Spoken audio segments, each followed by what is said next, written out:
හොඳයි සියලු දෙනාට තෙරුවන් සරණයි.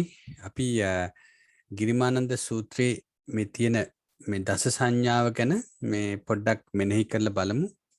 මේ චින්තාමය වශයෙන් හැමෝම මේ අනිත්‍ය සංඥාව ගැන තමන් හිතෙන් මේ ලියලා තියෙන දේ හිතෙන් හිතන්න ඊට පස්සේ ඒක හිතෙන් තේරුම් ගන්න උත්සාහ කරන්න.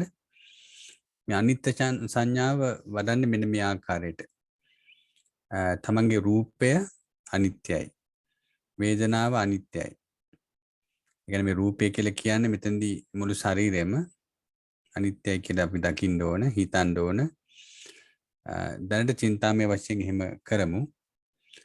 වේදනාව අනිත්‍යයි. සංඥාව අනිත්‍යයි. වේදනාව කියලා කියන්නේ වේදනා චෛතසිකයට අහුවෙන සියලුම වේදනා අනිත්‍යයි. සංඥාව කියලා කියන්නේ සංඥා චෛතසිකයට අහුවෙන හැම සංඥාවක්ම අනිත්‍යයි. සංස්කාර කියලා කියන්නේ සියලු සිතිවිලි. ඒ කියන්නේ දැන් අපි කියවනේ මේ පංචස්කන්ධය ගත්තාම සංස්කාර කියලා කියන්නේ සිතිවිලි 52කින් වේදනා සංඥා චෛතසික හැරෙන්න අනිත් හැම මේ චෛතසිකයක්ම හැම සිතුවිල්ලම සංස්කාරයේ සියලුම සිතුවිලි සහ ඒවෙන් ගොඩනැගෙන සියලුම ධර්මතා අනිත්‍යයි. විඥානේ අනිත්‍යයි කියලා කියන්නේ මේ විඥානේ අපි සිත් 89ක් හැටියට ගන්නවනේ. ඒ සිත් 89ම අනිත්‍යයි. 89 ආකාරයක් වූ විඥානේ අනිත්‍යයි. එතකොට මෙසේ ප්‍රත්‍යවේක්ෂ නුවණින් බැලීම් කරයි. මෙසේ මේ මාගේයයි ඇලීම ඇති කරගත් ධර්මපස කෙරෙහි අනිත්‍ය අනුව බලමින් වාසය කරයි. ආනන්දේ මේ අනිත්‍ය සංඥාවයි. ඒ කියන්නේ මේ රූප වේදනා සංඥා සංස්කාර විඥාන කියන මේ පංචස්කන්ධයම අනිත්‍යයි කියලා අපි නිතරම මෙනෙහි කරන්න ඕනේ. ඒක දැන් පොඩ්ඩක් හිතින් හිතන්න තමන් ගැන තමන්ගේ රූපය ගත්තාම රූපේ පොඩ්ඩක් අරමුණු කරලා මේ රූපය අනිත්‍යයි කියලා. තමන්ගේ රූපේ ලස්සන තමන් ඇලුන දෙයක් තියෙනවා නම් අතන මේක රූපය ගත්තාම ඉතින් පංච ඉන්ද්‍රියන් අරමුණු කරලා එකිනෙක අරමුණු කරලා කියවන හොඳයි. අපි දැනට රූපය කිව්වහම තමන්ගේ යම් කිසි අවයවයක් මතක් වෙනවා නම් ඉස්සෙල්ලාම අන්නේ කර්මුණු කරලා කියන්නේ අනිත්‍යයි කියලා. ඊට පස්සේ වේදනාව අනිත්‍යයි කියනකොට වේදනාව දැනෙච්ච අවස්ථාවක් උදාහරණයක් හැටියට අරගෙන ඒක අනිත්‍යයි කියලා මෙනෙහි කරන්න. සංඥාව අනිත්‍යයි කිව්වහම මොකක් හරි තමන් දැනගත්ත දෙයක් කියන්නේ තමන්ගේ හිතට හසු වන තමන් කැමති දෙයක් අරමුණු කරලා කියන්නේ අනිත්‍යයි කියලා. ඊට පස්සේ සංස්කාර කිව්වහම යම් කිසි සිතුවිල්ලක් අරමුණු කරලා කියන්නේ අනිත්‍යයි කියලා. විඥානය කිව්වහම සිතක් අරමුණු කරලා කියන්නේ මේ විදිහට උදාහරණයක් අරමුණු කරලා අනිත්‍යයි කියලා පොඩ්ඩක් හිතන්න. ඊට පස්සේ අපි ඊළඟට යමු.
අපි මෙතෙන්ද විශේෂයෙන්ම ගන්න ඕනේ මේ රූපය කිව්වහම ඇත්තටම රූපය කියන වචනයට අපේ ශරීරය සම්බන්ධ කරලා තමන්ට දැනෙන විදිහට මේ රූපය අනිත්‍යයි කියලා මෙනෙහි කරන්න. වේදනාව ගත්තාම ඉතින් වේදනාව කියන්නේ සියලුම වේදනා සැප දුක උපේක්ෂා මේ ඔක්කොම වේදනා අනිත්‍යයි කියලා දකින්න ඕනේ. එතකොට සංඥාව කිව්වහම සියලුම අපි දැනගත්ත අපේ මතකයේ තියෙන සියලුම දේවල් මේ අනිත්‍යයි. ඉතින් මේ විදිහට ගත්තාම ඇත්තටම නිවන නොවන සියලුම දේ අනිත්‍යයි කියන එක තමයි මේකෙන් කියන්නේ. ඉතින් ඒ විදිහට මේ හැමදේම අනිත්‍යයි කියලා කිව්වේ අනිත්‍ය නිසා. ඒ විදිහට අපි සියලුම දේ දකින්නේ. ඒ කියන්නේ එතකොට අපිට තේරෙනව නේද මේ ජීවිතේ අපි ඉමෝෂනල් වෙනකොට ඇත්තටම ඉමෝෂනල් වෙන හැම දෙයක්ම අනිත්‍යයි කියලා අපිට හිතන්න පුළුවන් තැනට අපි හිත ගේන්න ඕන. එතකොට ඉමෝෂන් එක නැති වෙලා යනවා. ඒ කියන්නේ අපිට කොච්චර වේදනාව ආවත් ඒ ඔක්කොම මේ අපිව රවට්ටන රැවටීමෙන් ඇතුළු දේවල්. අපිව රවට්ටගත්ත හින්දා තමයි මේ වේදනාව ඇවිල්ලා තියෙන්නේ. මම මගේ කියලා අල්ලගත්ත නිසා. මම කියලා පුද්ගලෙක් ඉන්නවා කියලා මම යටිහිතින් හිතාගත්ත නිසා තමයි මේ ඔක්කොම මට දැනෙන්නේ. ඒ දැනෙන හැම දෙයක්ම අනිත්‍යයි. මොකද ඒක ෆන්ඩමෙන්ටල් ට්‍රූත් එක තමයි මම කියලා කියන්නේ නැහැ කියන එක. මම කියලා කියන්නේ නැහැ කියන එක අපි නිකන් මේ අවබෝධයෙන් නෙමෙයි කියන්නේ. මේ චින්තාමය වශයෙන් බුදුහාමුදුරු කියලා තියෙන නිසා ඒ විදිහට දැනට ඒ විශ්වාසයේ ශ්‍රද්ධාව මත තමයි කියන්නේ. ඒ නිසා එතනින් තමයි අපි ඇතුළට එන්න ඕනේ. ඇත්තට මම කෙනෙක් නෑ කියන අපිට තීරණ අවස්ථාවක් එනවා. ඒක තමයි මාර්ගඵල අපිට ලැබෙන්නේ.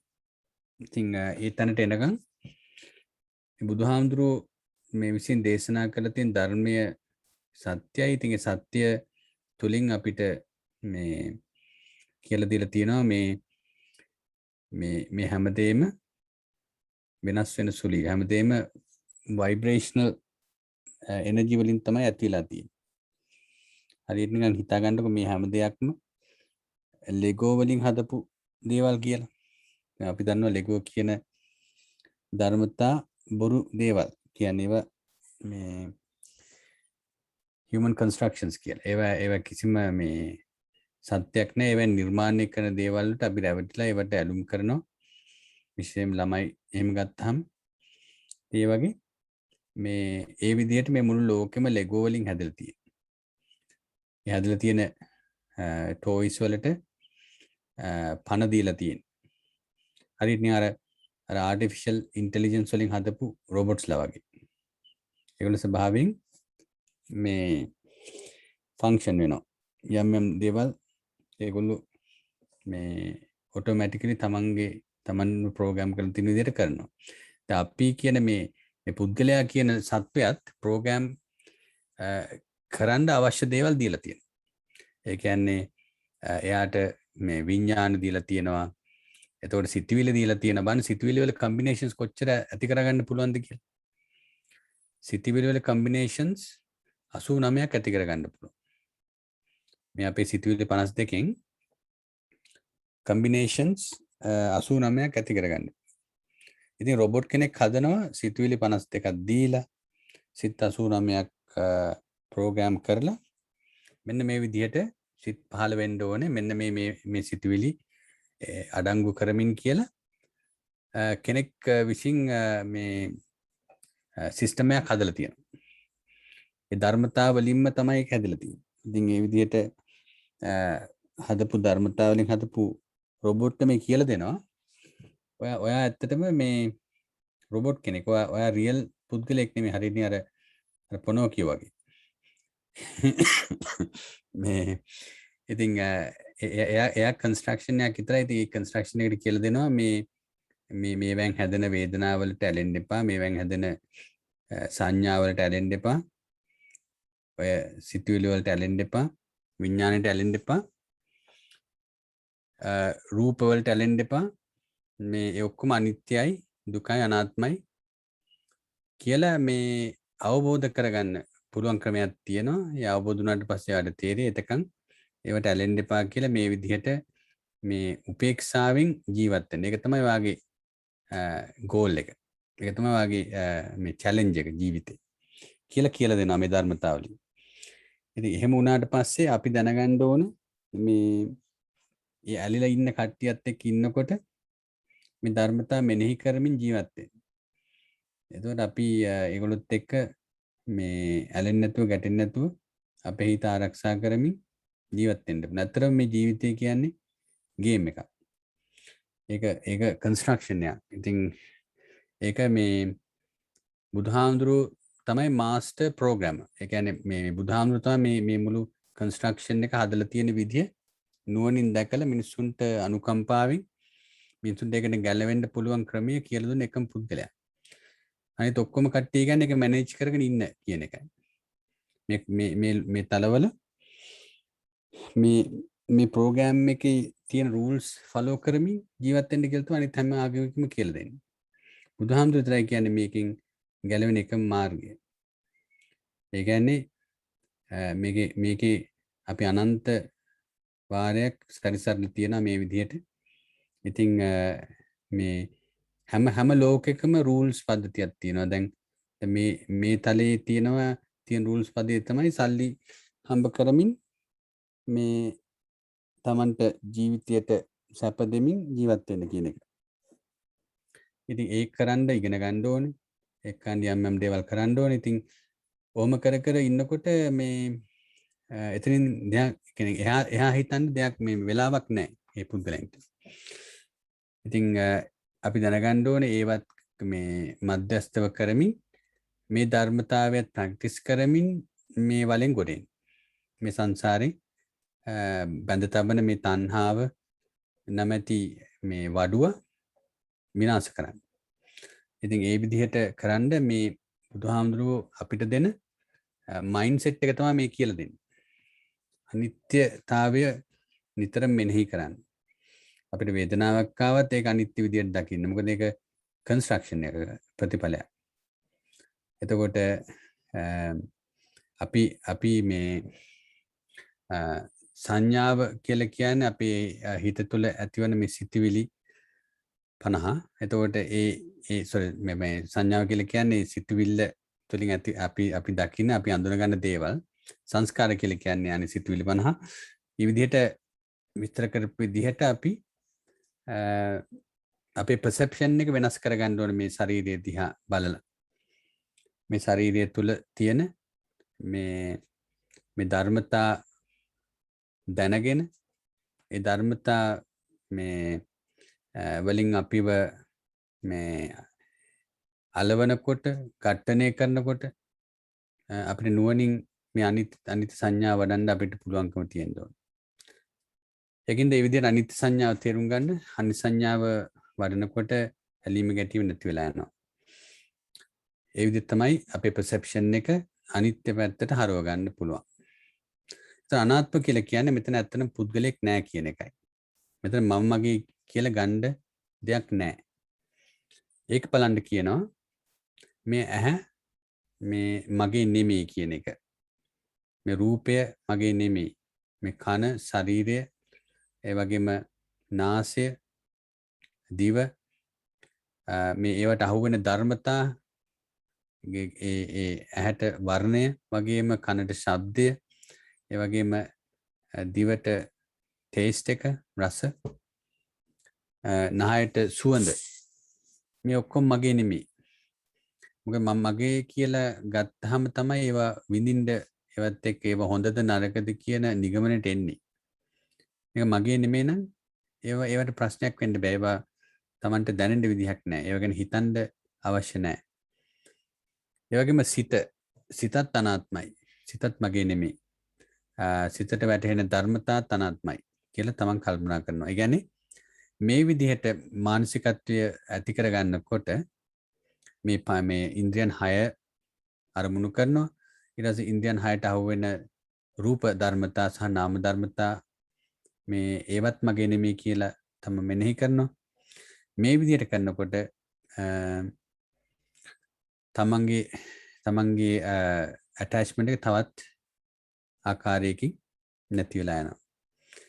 එතකොට අනිත්‍ය විදිහට බලනවා, අනාත්ම විදිහට බලනවා. ඒ කියන්නේ මගේ නොවන විදිහට මේ හැමදේම කල්පනා කරලා බලනවා.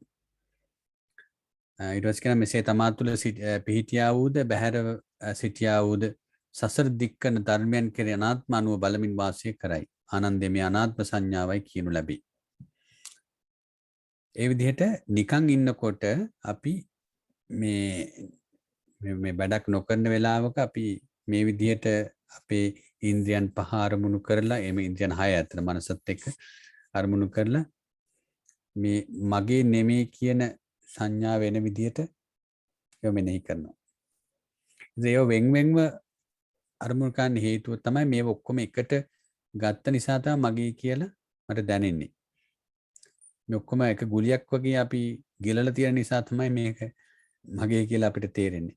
බුදුහාමුදුර කියන මේ ගුලිය මේ කඩලා බිඳලා කැටගරිස් වලට දාලා මේ කල්පනා කරන්න, සිහියට ගන්න, නුවණින් දකින්න මේ ඇහැ කන නාසය දිව ශරීරය මනස කියන ඉන්ද්‍රියන් පහත් රූප වේදනා සංඥා මේ කියන්නේ රූප වේදනා සංඥා ඒ වගේ සංස්කාර ඒ වගේම විඥාන ඒ වගේම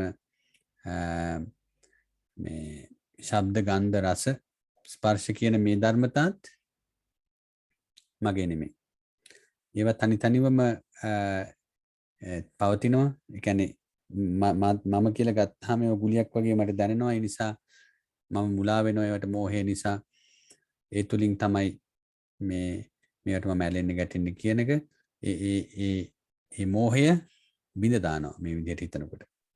මේ මෝහය මේ ඝන සංඥාව බින්දින්න තමයි මෙහෙම කරන්න කියලා කියන්නේ. මේ විදිහට පොඩ්ඩක් හිතලා බලමු. ආයතන 6 ගැනත් අනාත්ම සංඥාව පොඩ්ඩක් මිනිත්තු කිහිපයක් වඩන්න. ඒ වගේම ඒවට ආව වෙන ධර්මතා. දැන් මනස ගත්තාම ඇත්තටම සියලු ධම්ම අනිත්‍යයි මේ අනාත්මයි කියලා කියන්නේ. එතකොට ධම්ම කියලා මෙතෙන් අදහස් කරන්නේ විඥානය, සියලු සංස්කාරයන්, සියලු සිතුවිලි. විශ්වාස ඕන වචනයකින් අපි කියන්නේ හිතට අහු වෙන ධර්මතා. ඒ සියලුම දේ අනිත්‍යයි. අනිත්‍යයි, දුක, අනාත්මයි. දැන් මේ විදිහට පොඩ්ඩක් තනිව අපේ අර ඉනර් වොයිස් එකකින් මේ ධර්මතා අරමුණු කරලා පොඩ්ඩක් මෙනෙහි කරමු. එතකොට මේක ටිකක් ඔළුවට යන නිසා. එන එකත් පොඩ්ඩක් මිනිත්තු කිහිපයක් කරමු.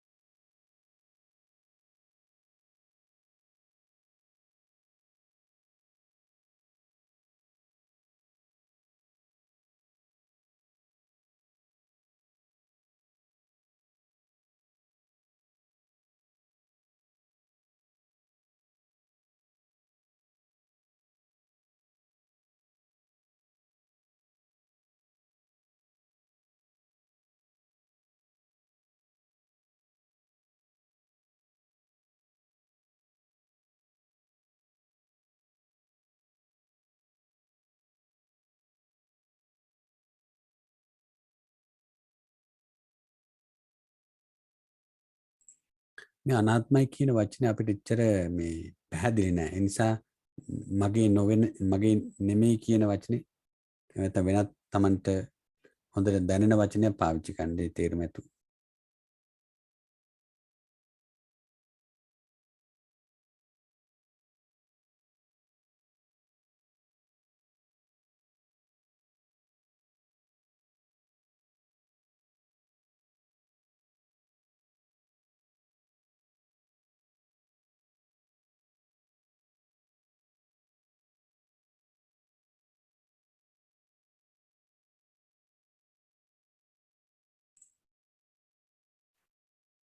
මේ විදිහට පොඩ්ඩක් මම කියනකොට රිපීට් කරන්නකො. මේ ඇහැ මගේ නොවේ. මේ ඇහැ මගේ නෙමෙයි. මේ ඇහැ මගේ නෙමෙයි. මේ කන මගේ නෙමෙයි. මේ කනත් මගේ නෙමෙයි. මේ කනත් මගේ නෙමෙයි. මේ දිවත් මගේ නෙමෙයි. මේ දිවත් මගේ නෙමෙයි. මේ දිවත් මගේ නෙමෙයි. අපි හරියට මේවා මේ අපි නිකන් රොබොට් කෙනෙක් හැටියට හිතුවොත් රොබොට්ස් ළඟ තියෙනවනේ එක පාර්ට්ස් බොඩි පාර්ට්ස් අන්නේ විදියට මේ පාර්ට්ස් වශයෙන් දකින්න. උදේ පාර්ට්ස් අපිට ගලවලා රිප්ලේස් කරන්න පුළුවන් රෝබොට්ස් ලගේ ඒවා කැඩුනාම. මේ විදිහට අර කාර් එකේ පාර්ට්ස් මාරු කරනවා වගේ යන්ත්‍රයක් හැටියට මේක දක්වනවා නම් මගේ නෙමෙයි කියන සංඥාව ටිකක් පැහැදිලි වෙනවා. නහය මගේ නෙමෙයි. මේ නහයත් මගේ නෙමෙයි. නහය මගේ නෙමෙයි. ඒ වගේම මේ ශරීරය, මේ ස්කින් එක. මේ ස්කින් එකත් මගේ නෙමෙයි. මේ ස්කින් එකත් මාරු කරන්න පුළුවන්. ස්කින් එකත් මගේ නෙමෙයි. ස්කින් එකත් මගේ නෙමෙයි. ඒ වගේම මේ මනස, මේ සියලු ධර්මයන්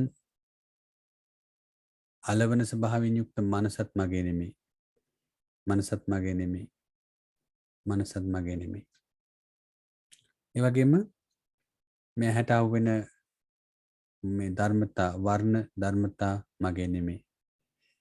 ඇහැට අහුවෙන සියලුම වර්ණ ධර්මතා මගේ නෙමෙයි.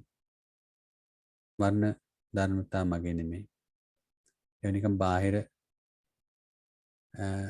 ලෝකේ තියෙන දේවල්. ඒවා මගේ නෙමෙයි. ඊට පස්සේ කනට අහුවෙන සියලුම ශබ්ද, හොඳ නරක සියලුම ශබ්ද මගේ නෙමෙයි. ඒ නිසා මගේ විදිහට ගන්න අවශ්‍ය නැහැ. ඒවා නිකන් ශබ්ද පමණයි. ඒ හොඳ නරක ශබ්ද සියල්ල මගේ නෙමෙයි. ශබ්ද මගේ නෙමෙයි. ඒ වගේම ගඳ හෝ සුවඳ, මේ නහයට දැනෙන ගඳ සුවඳ, ඒ දෙකම මගේ නෙමෙයි. ගඳ සුවඳ දෙකම මගේ නෙමෙයි. ගඳ සුවඳ දෙකම මගේ නෙමෙයි. ඒ නිසා මගේ හැටියට ගන්න අවශ්‍ය නැහැ. ඒ වගේම දිවට දැනෙන ටේස්ට් එක මගේ නෙමෙයි. ඒක රස වෙන්න පුළුවන්. ඒ වගේම තිත්ත වෙන්න පුළුවන්. ඒ ටේස්ට් එක කෙසේ වෙතත් ඒක මගේ නෙමෙයි. ඒක නිසා රස හෝ තිත්ත විදිහට අපි ගන්න අවශ්‍ය නැහැ. මොකද මගේ කියලා දෙයක් නැති නිසා. ඒ වගේම මේ ශරීරයට දැනෙන ස්පර්ශයත් මගේ නෙමෙයි. සියලු ස්පර්ශ දැන් අපි ස්පර්ශ කිව්වහම හොඳ සනීපයට දැනෙන මේ දෙයක් මතක තියාගන්න. මතක් ගන්න ඒකත් මගේ නෙමෙයි. ස්පර්ශත් මගේ නෙමෙයි. ශරීරයට දැනෙන උෂ්ණත්වය, සීතල මේ ඔක්කොම මගේ නෙමෙයි. ඒ වගේ සනීපය, ගොරෝසු පාමී ඔක්කොම මගේ නෙමෙයි. ඒ වගේ සියලු ස්පර්ශත් මගේ නෙමෙයි. ඊට පස්සේ මනසට දැනෙන සියලුම ධර්මතා, මේ විඥාන මගේ නෙමෙයි. මනසට දැනෙන විඥාන 89 මගේ නෙමෙයි. කුසල අකුසල් ධාන සිත් ක්‍රියාසිත මේ ඔක්කොම මගේ නෙමෙයි. ඒ විදිහට සියලුම සිත් මගේ නෙමෙයි කියලා මනසිකාරය කරන්න. ඒ වගේම සිතුවිලි, මේ සිතුවිලි 52ම මගේ නෙමෙයි. සිතුවිලි 52ම මගේ නෙමෙයි. සිතුවිලි 52කින් ගොඩනගෙන සියලුම සංස්කාරයන් මගේ නෙමෙයි. සියලු සංස්කාරයන් මගේ නෙමෙයි. සියලු විශ්වාස මගේ නෙමෙයි. සියලු මතකයන් මගේ නෙමෙයි. එහෙනම් ඒවට ඇලිලා ගැටලා වැඩක් නැහැ. ඒ මගේ නෙවන නිසා කියලා මේ මෙනෙහි කරමු. ඒ විදිහට මෙනෙහි කරනකොට ඇත්තටම ඇලෙන්න ගැටෙන්න අවශ්‍ය නැහැ කියලා Tamanට තේරෙන්න ඕන. ඊට පස්සේ අපි අසුබ සංඥාවට යමු. අසුබ සංඥාව කියලා කියන්නේ මේ ශරීරයේ নানা ප්‍රකාර අසුබ දේ නුවණින් කල්පනා කරයි. මේ ශරීරයේ කෙස්, ලොම්, නිය, තත්, සම්මස්, නහර, ඇට මිදුළු, වකුගඩු, හෘදය, අක්මාව, දලඹුව, බඩදිව, පපු මස, බඩවැල, අතුණු බහන්, නොපෑසුණු ආහාර, අසුචි, පිත්ත, සැම, සරව, ලෙඩ, දහඩිය, මේද තෙල, කඳුළු, උරුණු තෙල, කෙල, සොටු, ඇට මිදුළු, මුත්‍ර යන මේ নানা ප්‍රකාර අසුබ අසුචිත් ප්‍රත්‍යවේක්ෂා කරයි. ආනන්ද මේ අසුබ සංඥාවයි කියනු ලැබේ. එතකොට අපි ශරීරය කොටස් 32කට කඩනවා නේද? එතනදී කොටස් 32කට කඩලා ඒකත් අසුබ හැටියට දකිනවා. කිසිම ලස්සනක් නැති ජරාවක් හැටියට දකිනවා. පිළිකුලක් හැටියට දකිනවා. අනේ විදියට තමන්ගේ ශරීරයේ අවයවයන් දකිනකොට ඒවට තියෙන ඇලීම නැති වෙලා යනවා. ඒවට තියෙන සැරසීම නැති වෙලා යනවා. ඒවා අර අසුචි භාජනයක් කොච්චර පිටින් අලංකාර කරත් ඒක අසුචි භාජනයක් කියන වැටහීම තමන්ට එනවා. ඉතින් මේ විදියට තමන්ගේ ශරීරයත් අසුචි ගොඩක් කියලා තේරුම් ගන්න. එතකොට මේ ශරීරයේ තියෙන ඇලීම ගැටීම නැති වෙලා යනවා. ඒක තමන් වෙන වෙලාවක කරන්න. අපි ඊළඟ කොටසට යමු. දෝෂ සංඥාව. දෝෂ දක්නා සංඥාව. මේ ශරීරයේ බොහෝ දුක්ඛය, බොහෝ දෝෂය, මෙසේ මේ ශරීරයේ යම්සේ ඇස් රෝගය, කන් රෝගය, නාසා රෝගය, දිවේ රෝගය, ශරීරයේ රෝගය, හිසේ රෝගය, කර්ණ රෝගය, කටේ රෝගය, දත් රෝගය, කාශය, සවාසය, පීනසය, දහඩිය, ජරාව, ඛණ්ඩ රෝගය, මූර්ඡාව, අතිසාරය, සූලය, කොලරා රෝගය, කුෂ්ඨ, ලෙඩ, ලාඳුරු, ක්ෂය, අපස්මාරය, දද, කැසීම, කුෂ්ඨය, රක්්‍යසා කුෂ්ඨය, රත්පිතය, දියවැඩියාව, පක්ෂාඝාත රෝගය, පිළිකා, බය, බග අතරෙහි එන ගෙඩිය, පිතින් උපන් ලෙඩය, සෙමින් උපන් ලෙඩය, වාතයෙන් උපන් ලෙඩය, තුන්දොස් කිපීමෙන් උපන් ලෙඩය, ඍතු විපර්යාසයෙන් උපන් ලෙඩය, ඒ කියන්නේ ඍතු වෙදර් එක මාරු වීමෙන් ඇතිවන ලෙඩ, වෙනස් පැවැත්මෙන් උපන් ලෙඩය, උපක්‍රමයෙන් උපන් ලෙඩය, කර්ම විපාකයෙන් උපන් ලෙඩ, සීතය, උෂ්ණය, බඩගින්නය, පිපාසය, මලය, මුත්‍රය යන නානා ප්‍රකාර ලෙඩ උපදිත්. බලන්න බුදුහාමුදුරු කොච්චර ලෙඩ ගැන අපිට වර්ණනා කරලා තියෙනවද?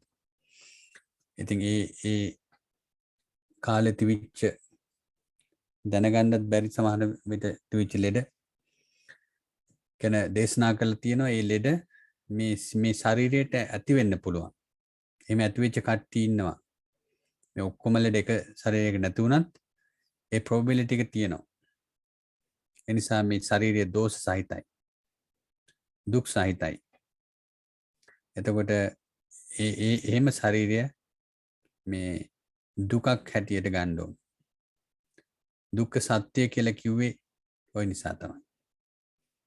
මේ ශරීරය අපි මේ පෝෂණය වුණාට අපේ කර්මය විසින් මේ ලෙඩ සෑම දෙයක්ම නැති වුණාට සමහරක් ලෙඩ තියෙන්න පුළුවන්.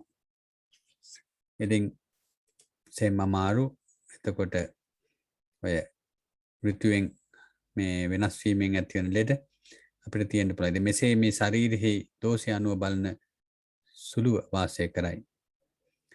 මේ ආදීනව සංඥාය කියන ලැබේ. එතකොට ඒක ඉංග්‍රීසිනුත් තියෙනවා. This body has many pains, many drawbacks. In this body, many kinds of disease arises, such as seeing disease, hearing disease, nose disease, tongue disease, body disease, head disease, ear disease, mouth disease, teeth disease, cough, asthma, cataract, fever, aging, stomachache, fainting, dysentery, grip, cholera, leprosy, boils, ringworm, tuberculosis, epilepsy, skin disease, itch, scab, psoriasis, scabies, jaundice, diabetes, hemorrhoids, fistulas, ulcers. Diseases arise from bile, from plague, from the wind property, from combinations of bodily humors, from changes in the weather, from uneven care of the body, from attacks, from the results of karma, cold, heat, hunger, thirst, defecation, urination, Thus, he remains focused on drawbacks with regards to his body. This is called the perceptions of drawbacks. ඉතින් මේ විදිහට මේ තමන්ගේ ශරීරයේ තියෙන ලෙඩ රෝග සෑදීම පිළිබඳවත් මේ ශරීරය මෙසේ ලෙඩ හැදෙන්න පුළුවන් කියලා අපි මතක් කරගන්නවා. ඒ මතක් කරගත්තාමත් ඒකට තියෙන attachment එක නැති වෙලා යනවා. ඒකට ඒ වගේ ලෙඩ දැක්කහම මේ අපිට මේ දෝෂ සංඥා මතක් වෙන්න ඕන අනිත් පුද්ගලයන්ගේ තියෙන ලෙඩ. ඉතින් මේ ශරීරයක් තියෙනවා නම් මේ ලෙඩ හැදෙන එක සාමාන්‍යයි කියන එක අපි තේරුම් ගන්න ඕනේ. ඒකෙන් ඊට පස්සේ අපි මොටිවේට් වෙන්න ඕනේ ඒකෙන් මිදෙන්න කරන්න ඕනේ දේ පිළිබඳව. මේ ශාරීරිය සදහටම නැති කරගන්න වඩුව විනාශ කරන්න අපි උත්සාහ කරන්න ඕනේ. මේ තණ්හාව නිසා තමයි මේ ශරීරය අපිට ඇති උනේ. ඒ තණ්හාව නැති කරන්න අවශ්‍ය ප්‍රතිපදාව තමයි ආර්ය අෂ්ටාංගික මාර්ගය. ඉතින් ඒකෙන් විදර්ශනා කරලා මේ තණ්හාව නැති කරගන්න අවශ්‍ය මොටිවේෂන් එක මේ ලෙඩ ගැන හිතනකොට, මේ අසුබය ගැන හිතනකොට, මේ අනාත්මය ගැන හිතනකොට, මේ දස සංඥා ගැන හිතනකොට Tamanට ඇති වෙන්න ඕන. ඒ නිසා අපි ඉන්න තැන ඉඳන් මේකේ ස්වභාවය Tamanට තේරෙන මට්ටමට දැකලා තවත් ගැඹුරට ඒ ගැන හිතලා මේ ඒ කවදාවත් දැකලා නැති, කවදාවත් මේ එක්ස්පීරියන්ස් කරලා නැති නිවන කරා අපිට යන්න පුළුවන්කම තියෙනවා. ඒ නිසා අපි ඉන්න තැන ඉඳන් මේ දන්නේ නැති දේ ලබා ගන්න වැඩපිළිවෙලක් තමයි බුදුහාමුදුරුවෝ විදර්ශනා භාවනා වලින් කරන්න පුරුදු කරලා තියෙන්නේ. ඒ නිසා කිසිම එක්ස්කියුස් එකක් නැතුව මම ධර්මයේ දන්නේ නැහැ, මට මේවා අහලා නැහැ, මේවා ගැන කියලා දීලා නැහැ කියන ඒ නෑ කියන එක්ස්කියුස් එක අයින් කරලා දැන් ඉන්න තැන ඉඳන් මේ ධර්මතා මේ විදිහට මෙනෙහි කරලා මේ පුළුවන් ඉක්මනට මේ නිවන කියන ධර්මතාවය ලැබෙන කම්ම අපි මේ විදිහට අපේ perception එක වෙනස් කරගන්න ඕන. මේ අපිට පුරුදු කරලා තියෙන ස්වභාවයෙන් පුරුදු කරලා තියෙන perception එක වැරදි. ඒක සසරේ බැඳ තබන perception එක. ඒ කණ්ණාඩි කුට්ටන් ටික ගලවලා මේ අලුත් කණ්ණාඩි ටික දැම්මට පස්සේ ජීවිතේ යථාර්ථය අපිට තේරුම් යනවා. ඊට පස්සේ ඇත්තටම මේ ජීවිතේ මේ අපි කරන දේවල් වල වැඩක් නැහැ. මේවා නිකන් මේ තලයේ තියෙන rules මත පදනම් වෙච්ච ජීවිත. ඒ ක්‍රියා තමයි අපි කරන්නේ. මේ සල්ලි පස්සේ අනේවා, මැටීරියල් ලෝකේ වැඩි දියුණු කරගන්න ඒවා අපි කරන්න ඕනේ මේ දානය දියුණු කිරීම සඳහා. ඒවා අපි කරන්න ඕනේ අනිත් පුද්ගලයන්ගේ දුක නිවීම සඳහා මිසක් අපිව පෝෂණය කරගෙන අපි දියුණු වීම සඳහාම නෙමෙයි. තමන්ගේ දැන් මේ ලෝකේ තියෙන rules පද්ධතිය අනුව මේ තමන්ගේ වගකීම් තියෙනවා. ඒ වගකීම් ඉෂ්ට කරමින් ඒ වගකීම් ධර්මෙත් කියලා දීලා තියෙනවා. ඒව ඉෂ්ට කරමින් මේ ධර්මයේ හැසිරෙන එක තමයි අපි කළ යුත්තේ. අපි මේ දෙක බැලන්ස් කරන්න ඕන. එතකොට ඒව කරන්න මේ සල්ලි හම්බ කරන්න ඕන. සල්ලි හම්බ කරමින් තමන්ගේ දරු මල්ලන්ට අවශ්‍ය පසුබිම් සකස් කරලා ඒගොල්ලන්ටත් මේ ධර්මයේ කියලා දෙන්න ඕන.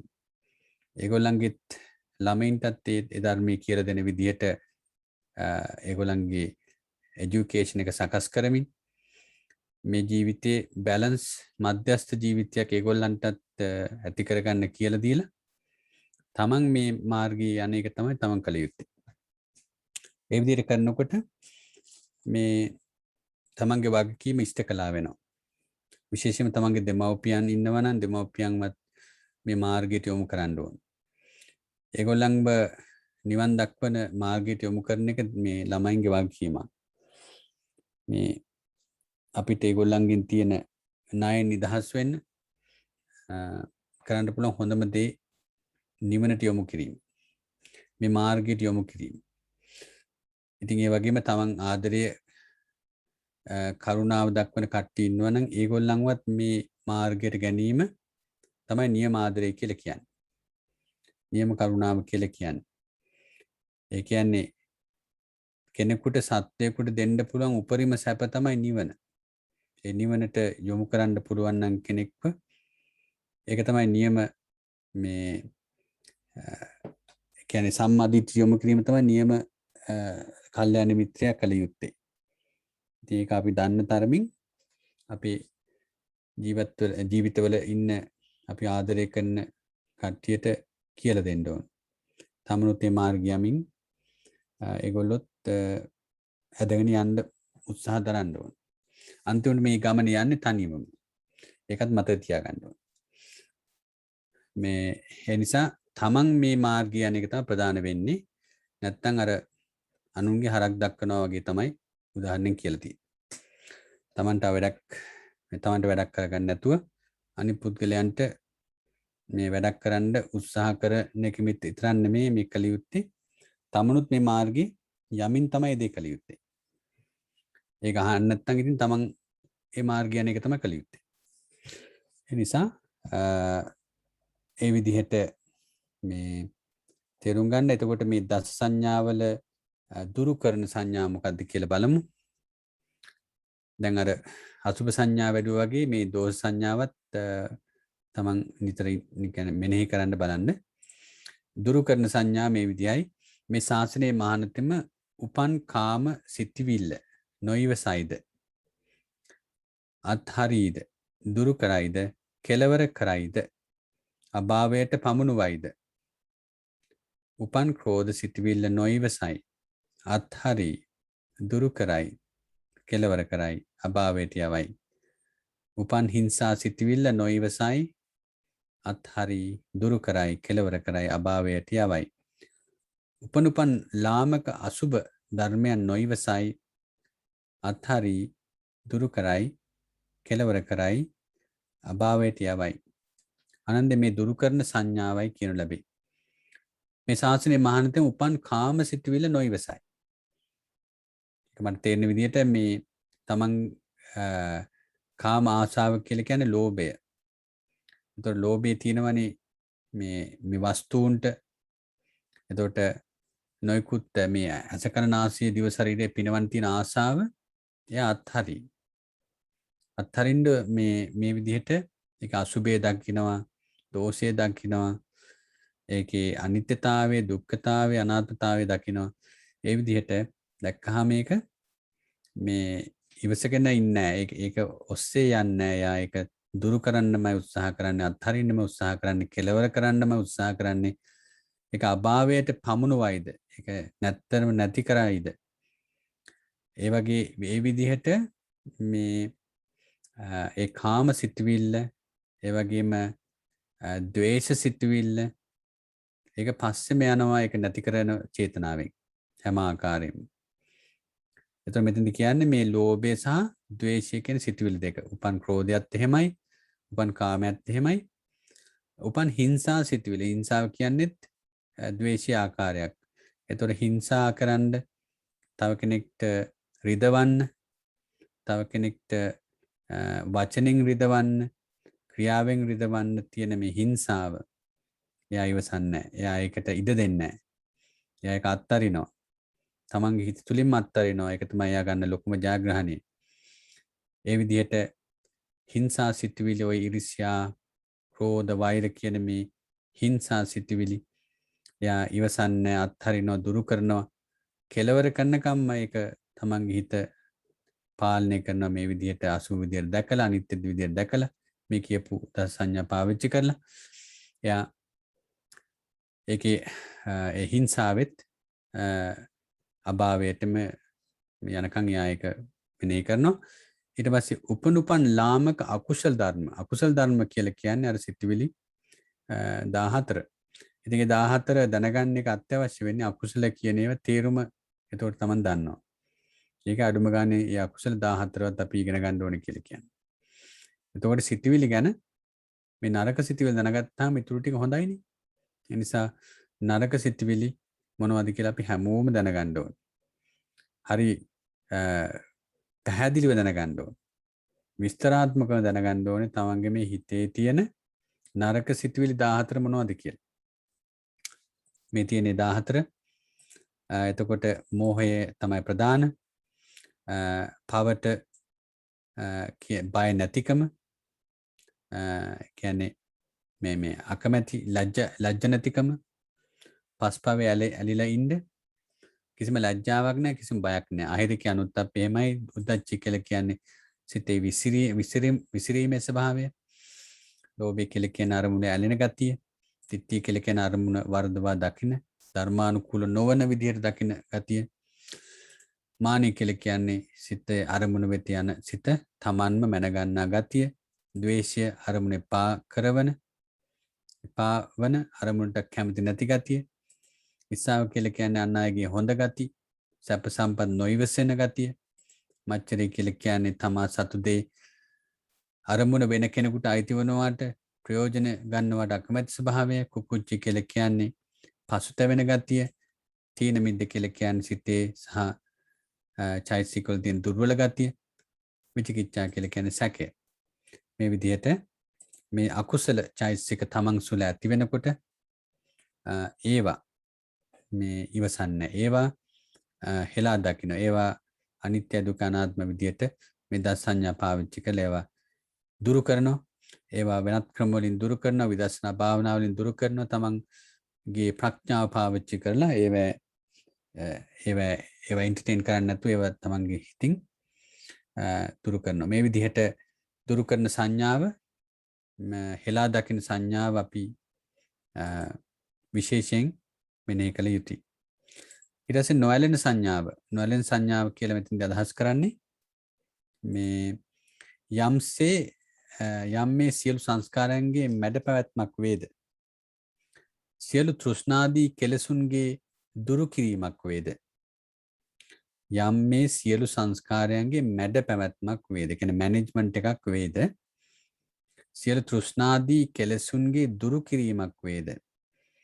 එතකොට මේ අපේ අකුසලයන්ගේ දුරු කිරීමක්, මේ සංස්කාරයන්ගේ මැඩ පැවැත්වීමක්, තෘෂ්ණාවගේ ක්ෂය කිරීමක් වේද. එතකොට නොඇලීමක් වේද, නිරුද්ධ වීමක් වේද, නිර්වාණයක් වේද. මේ ශාන්තය, මේ පූර්ණීයයි මෙසේ කල්පනා කරයි. ඒ කියන්නේ නොඇලෙන සංඥාව හැටියට ගන්නේ කිසිම ඇලීමක් නැතිව ඉන්නේ කොහොමද කියලා මෙනෙහි කරන මානසිකත්වය. ඒක මේ විදිහයි. ඒක සියලු සංස්කාරයන්ගේ මැඩ පැවැත්මක් වේද. ඒ කියන්නේ මේ අපේ හිතේ තියෙන සිතුවිලි වල මේ උපේක්ෂාවෙන් දැකීම, ඒවට ඇලෙන්නේ නැතුව, ගැටෙන්නේ නැතුව මේ හිත පවත්වා ගැනීම. ඒක එක ක්‍රමයක්. එතකොට අනිත් සියලු කෙලෙසුන්ගේ දුරු කිරීම. එතකොට මේ අකුසල චෛතසික 14 ඇති වෙනකොට ඒවා දුරු කරන්න, ඒවා විදර්ශනා භාවනා වලින් ඒවා වේදනා සහ සංඥා දැකලා ඒවා දුරු කරන ක්‍රමවේදයක් කරනවා නම් කෙනෙක්. ඒ වගේම තමන්ගේ මේ තෘෂ්ණාව ක්ෂය කිරීමක් වේද, ඒක නැති කිරීමක් වේද. ඒ කියන්නේ ඒ ආසාව, ඒ බැඳීම, ඇලීම නැති කිරීමක් කරනවා නම් පර්මනන්ට් විදිහට, ඒ ගැන හිතනවා නම්, නැති කිරීමක් ගැන හිතනවා නම්, ඊට පස්සේ ඇලීමක් නැති වෙන විදිහට හිතනකොට, ඇලීම නැති වුණා නම් කොයි වගේද මගේ හිත? මේ ඇහැට මම ඇලීමක් නැත්තම් මගේ හිත කොහොම වෙයිද? කනට ඇලීමක් නැත්තම් මගේ හිත කොහොම වෙයිද? එතකොට දිවට ඇලීමක් නැත්තම් මගේ හිත කොහොම වෙයිද? මගේ ජීවිතය කොහොම වෙයිද? ඒ වගේම ශරීරයට ඇලීමක් නැත්තම් මගේ ජීවිතය කොහොම වෙනස් වෙයිද? මගේ හිත කොහොම වෙනස් වෙයිද? ඒ වගේම මේ හිතට තියෙන ධර්මතාවලට ඇලීමක් නැත්තම් මගේ හිත කොහොම වෙයිද? ඒ වගේම මගේ ජීවිතය කොහොම වෙයිද? ඒ වගේම මගේ එක්ස්පීරියන්ස් කොහොම වෙයිද කියලා මේ විදිහට ටිකක් ගැඹුරට මේ ඇලෙන්නේ නැති ස්වභාවය තමන් තුළ ඇති වුණොත්, යම් මේ කිව්ව ඉන්ද්‍රියන් වලට, ඒවට අහු වෙන ධර්මතාවලට ඇලෙන්නේ නැති ගතිය ඇති කරගත්තොත්, තමන්ගේ ජීවිතය කොහොම වෙනස් වෙයිද? තමන්ගේ ජීවිතය ඒ තුලින් කොච්චර සංසුන් වෙයිද? නිවනට කොච්චර කිට්ටු වෙයිද කියලා මානසිකාරය කළොත් ඒක නොඇලෙන සංඥාව. නිරුද්ධියක් වේද? නිර්වාණයක් වේද? නිර්වාණය කියන්නේ කොච්චර සාන්තද? නිර්වාණය කියන එකේ මේ කිසිම ඇලීමක් ගැටීමක් නැහැ. මේ ධර්මතා සිතුවිලි 52 තියෙන ලක්ෂණ නැති තැන මොන වගේ තැනක් වෙයිද? ඒ ධර්මතාවයේ කොහොම තැනක්ද කියලා හිතන එක. ඒ වගේම විඥානයක් නැති ධර්මතාවයක් තියෙනවා. ඒ ධර්මතාවයේ කොච්චර පිරිසිදුද? කොච්චර සාන්තද? කොච්චර සියුම්ද කියලා මානසිකාරය කරන එක නොඇලෙන සංඥාව. ඉතින් රූපයක් නැති, විඥානයක් නැති,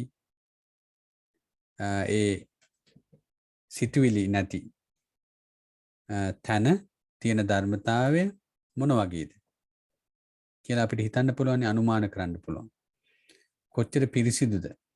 ඒකේ ඇතිවීමකුත් නැහැ, නැතිවීමකුත් නැහැ. පැවතීමක් විතරයි තියෙන මේ නිර්වාණය ධාතුයි. ඒ ධාතුව කොච්චර සියුම් වෙයිද? ඒ ධාතුව කොච්චර පිරිසිදුද කියන perception එක ඇති කරගත්තොත් මේ නිර්වාණ ධාතුව ගැනත් අපි කල්පනා කළා කියලා කියනවා. එතකොට ඒ වගේ පිරිසුදු දේවල් නොඇලුන අවස්ථා ගැන මෙනෙහි කිරීමම අපේ මේ ඇලීම අඩු කරන්න උපකාරී වෙනවා. ඒ විදිහට නොඇලෙන සංඥාව ගැන හිතන්න පුරුදු වෙන්න. මේ අපේ මේ නිකන් තියෙනකොට ටීවී බලන ඒවා අනිත් දේවල් කරන ඒවා වෙනුවට අපේ හිත ફોකස් කරන්න ඕන තැන් මේ කියන්නේ. දැන් අපි මේ Facebook, Instagram අරව මේවා යනකොට අපේ ફોකස් එක ඒවට යොදලා තියෙන වෙලාවේ. ඒ අපේ ඩිස්ට්‍රැක්ට් වෙච්ච මනස අපි ධර්මයට යොමු කළොත්, මෙන්න මේ සංඥාවරන් යොමු කළොත් මේ ගමන් තවත් ඉක්මන් වෙනවා. ඒවා ඩෙඩ් ටයිම් නේ. ටීවී බලන ඒවා, එතකොට Instagram, Facebook ඒව ඔක්කොම ඩෙඩ් ටයිම්. ඒවෙන් නිකන් තමන්ගේ ફોකස් එක හසුරුවන එක විතරයි කරන්න කාලය කාදමන්න. ඒ වෙනුවට අපි මේ ධර්මයේ තියෙන එක්සර්සයිස් කරන්න පුරුදු වුණොත් අපිට මෙලවත් පරලොවත් අපිට සැප ලැබෙනවා. ඒ වගේම මේ සිස්ටම් එකේට මුලාවීමක් අපිට වෙන්නේ නැහැ. එතකොට මේ තමන්ට ඒකාන්තයෙන්ම මේ පීස් කියන මානසිකත්වය ලැබෙනවා. දැන් බලන්න මේ ලෝකේ ඉන්න සල්ලි වලින් උපරිම තියෙන පුද්ගලයෝ බිලියනර්ස්ලා වගේ කට්ටිය, ඒගොල්ලන්ට සියලු දේ තමන් හිතුව පමණින් සිද්ධ වෙනවා. ඒ තරමටම ඒගොල්ලන්ගේ ජීවිත මැටීරියල් ලෝකේ සකස් වෙලා තියෙන. ඉතින් ඒ වුණාට ඒ පුද්ගලයාත් හොයන්නේ පීස්ෆුල් මයින්ඩ්සෙට් එක. මොකද මේ පීස් එක වෙන කාටවත් තනන්න බෑ. ඒක තමන් විසින්ම ඇති කරගන්න ඕන. ඉතින් කොච්චර සල්ලි තිබුණත් මේ පීස්ෆුල් මානසිකත්වය ලබා ගන්න පුළුවන් මේ ධර්මතාවය පාවිච්චි කරලමයි. ඒ නිසා සල්ලි වලින් අන්තිමට ගියත් අන්තිමට එන්න ඕනේ මෙතෙන්ට. ඒ නිසා ඒක දැන් ඉඳන් අපි ඇති කරගන්න ඕන. ඊට පස්සේ සල්ලි හදන ගේම් එකට ගිහිල්ලා ඒකෙන් අනිත් මිනිස්සුන්ගේ ජීවිත සැපවත් කරන්න සල්ලි හදන එක තමයි මේ හපංකම. දැන් බලන්න තමන්ගේ පවුල සැපවත් කරන්න මේ සල්ලි හදන මානසිකත්වයයි තමන් වගකීම ගත්තොත් මගේ ගම, මගේ රට ඉන්න හැම මිනිස්සෙක්ම පෝෂණය කරන්න මම සල්ලි හදනවා කියලා. එතකොට කොච්චර සල්ලි කන්දරාවක් තමන්ට හදන්න පුළුවන්ද? මල්ටි බිලියනර් කෙනෙක් වෙන්න පුළුවන් එතකොට. මොකද එයාගේ මානසිකත්වය වෙනස්. එයාගේ අරමුණ වෙනස්. එයාගේ චේතනාව වෙනස්. ඉතින් අපි හැමෝම හිතුවොත් අපේ පවුලෙන් එහාට ගිහිල්ලා තවත් පවුලක් පෝෂණය කරන්න ඒ වගකීම ගත්තොත් පවුල් 10ක්, පවුල් 100ක්, පවුල් 1000ක් පවුල් මිලියනයක් පෝෂණය කරන්න වගකීම තමන් ගත්තොත් තමන්ට තමන්ගේ මේ ක්‍රියේටිව් මානසිකත්වය මේ සල්ලි හදන මානසිකත්වය එක්ස්පෑන්ඩ් වෙලා ඒ තරමටම තමන් සල්ලි හදනවා. ඉතින් හදලා ඒ ජීවිත පෝෂණය කළොත් අපි හැමෝටම මේ දානය උපරිම විදියට කරන්න පුළුවන්. ඒක නිකන් ගේම් එකක් විතරයි. මේ මිලියනයක් හැදුව මිනිස්සයාට මිලියන 10ක් බිලියනයක් හදන එක එච්චර ගේමක් නෙමෙයි. පළවෙනි මිලියන හදාගන්න තමයි ඕන වෙන්නේ. ඉතින් එතෙන්දී එයාට මල්ටිප්ලිකේෂන් එක තමයි අවශ්‍ය වෙන්නේ. ඉතින් ඒ නිසා ඒ විදිහට මේ සල්ලි හදන එක අපි අනිත් පුද්ගලයා වෙනුවෙන් අනිත් පුද්ගලයන්ගේ ජීවිත සනසන්න කරනවා කියන චේතනාවෙන් කළොත් ඒවට තියෙන ඇලීමක් නැති වෙලා යනවා. ඒ විදිහට කළොත් අද කාලේ බලන්න දැන් සල්ලි තියෙන මිනිස්සු තමයි මේ හුඟක්ම මේ ලෝකේ අනිත් මිනිස්සු වෙනුවෙන් සේවය කරලා තියෙන්නේ. ඒ කියන්නේ හොස්පිටල් එකක් හදපු මිනිහෙක් ජීවිත ගණනාවක් පරම්පරා ගණනාවක් පෝෂණය කරනවා. දාන පාරමිතාව ඉස්මතු කරලා.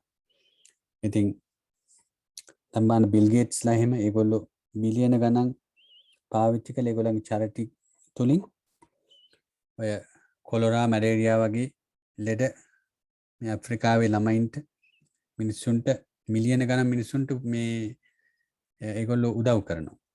ඒවක් කරන්න පුළුවන් වෙන්නේ Tamanට සල්ලි තියෙනකොට.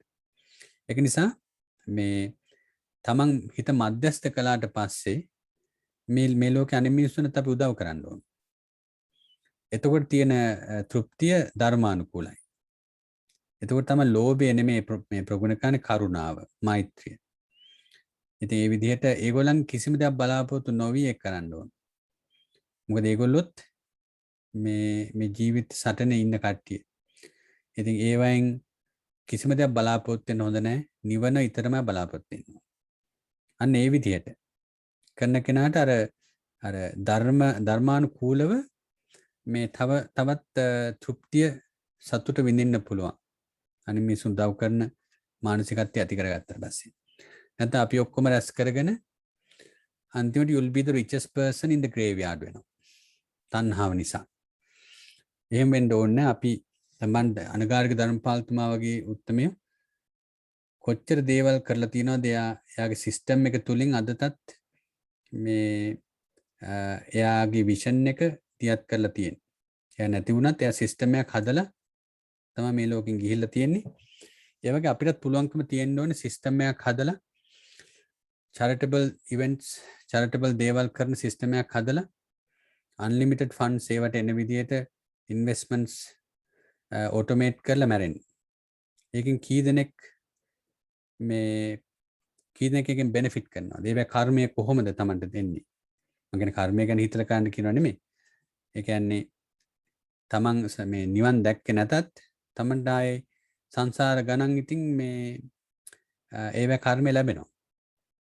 ඒ නිසා ඒ විදිහට මේ අතෑරීම පුරුදු කරමු. අනිත් මිනිසුන්ට ඇලෙන්නේ නැතුව ගැටෙන්නේ නැතුව අනිත් මිනිසුන්ට උදව් කරන විදිහ හිතලා අපේ රිසෝසස් පාවිච්චි කරලා අපි මේ ලෝකෙ ලස්සන කරමු. හොඳයි. සියලු ලෝකයේ නොඇලෙන සංඥාව. මේ ශාසනයේ මහානතෙම යමක් ලෝකයේ පිළිවෙලින් දැඩිසේ ගන්නා සිතට වැටහෙන වැඳ ගන්නා ඇතුළත සයනය කරන යම් ක්ලේශයන් වෙද්ද ඔවුන් නොගනිමින් දුරු කරමින් නොඇලෙයි. ඒ කියන්නේ ලෝකේ නොඇලෙන සංඥාව වඩන විදිය තමයි මේ කියන්නේ. දැන් නිවන සංඥාව අර විදියට බැලුවා සංසිඳීම. එතකොට නොඇලෙන සංඥාව කියලා කියන්නේ මේ ශාසනයේ මහානතෙම යමක් ලෝකේ පිළිවෙලින් දැඩිසේ ගන්නා සිතට වැටහෙන වැද ගන්නා ඇතුළත සයනය කරන යම් ක්ලේශයන් වෙද්ද ඔවුන් නොගනිමින් දුරු කරමින් නොඇලෙයි. නොගනිමින් දුරු කරමින් නොඇලෙයි. ආනන්ද මේ සියලු ලෝකේ නොඇලෙන සංඥාවේ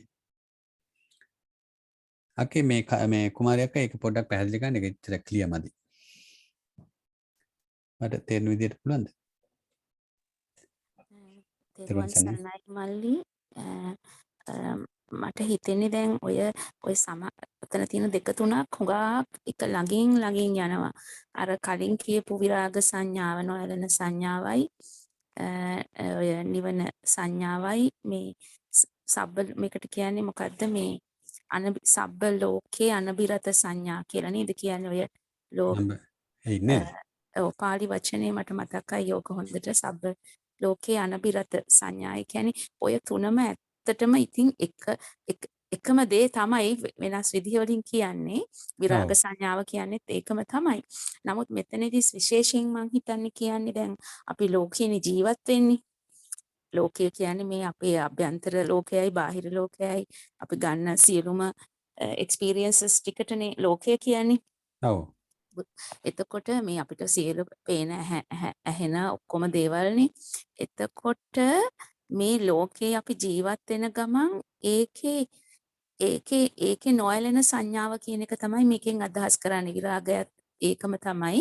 ඒ කියන්නේ මට මේක නිකන් රූපයක් වගේ පේනවා අර නෙළුම් කොලේ උඩ තියෙන වතුර බිඳුව වගේ. ඒ කියන්නේ අපි ලෝකේ තමයි ඉන්නේ. සම්මුති ලෝකේනේ අපි ජීවත් වෙන්න ඕනනේ. ගිහි එක් වශයෙන් හෝ ඒ පැවිදි වුණත් ඒ ලෝකේ ජීවත් වුණාට ඒ ලෝකේ ඇලිලා නැතුව ජීවත් වෙන සංඥාව කියන එක තමයි මෙතනින් අදහස් කරන්නේ. නෙළුම් කොලේ උපමාවෙන් වගේ නේද? ඔව් නෙළුම් කොලේ වතුර බෝලේ මේ වතුර බිඳුව තියෙන්නත් එපයි ඒක උඩ. නැත්නම් ඒක වැටෙනවනේ. ඒ ලෝකේ ඉන්නවා තමයි. ලෝකයේත් එක්ක සියලු ගනුදෙනු කරනවා. නමුත් අර ඒක අපි අභිනන්දනය කරගෙන ඒක අර බොහොම වැළඳගෙන ඇලීගෙන ඒකට කිඳා බහිලා නැහැ. ඒකට ඇලිලා ඔව් අන්න ඒ වගේ සංඥාවක් තමයි මේ මෙතන මට හිතෙන්නේ මට තේරෙන විදිහට. ඒ කියන්නේ ඉංග්‍රීසියෙන් කියන්නේ there is a case where monk abandoning any attachments, clinging, fixations of awareness, biases or obsessions with regards to any world, refrains from them and does not get involved. This is called the perception of distant for every world. එතකොට ඒ කියන්නේ මේ අර අක්ක කිව්වාගේ නෙළුම් කොලේ තියෙන වතුර බින්දුව වගේ මේ ලෝකෙ සියලු දේට ඇලෙන්නේ නැතුව ඉන්න එක තමයි මෙතෙන්දී කල යුත්තේ.